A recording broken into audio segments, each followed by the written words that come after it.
Murang pagawaan ng salamin, ituturo ko sa inyo dito sa gilid ng Quiapo Church.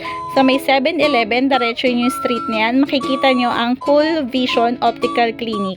Sobrang linis, sobrang lawak, sobrang daming choices ng salamin. So, ang starting rate nila dito ng salamin is 350 pesos.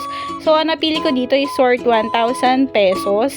Tapos, napakagaling pa ng doktor nila dyan. Ine-explain talaga yung case ng mata mo. As in, yung lahat ng astigmatism, tapos yung problem ng eyes mo, tapos yung akin niya sobrang taas na talaga, hindi na maipinta.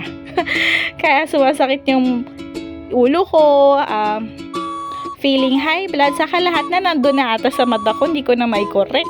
Yan, ang pinili nga natin is all-in package na. Lahat-lahat na nasa salamin ko, ay may transition na nga yung pinagawa ko para kapag sobrang init at maaraw, nagiging sunglasses na siya. San ka pa? So, lahat yan is for 3,000 pesos dahil sobrang taas na ng grado ko at 350 and 325 I think, and astigmatism ko sobrang taas na yan. Pag nakasuot na siya, sobrang ganda, diba? Oh, F na F ko yung salamin ko, diba? Gandara, kakaiba, te.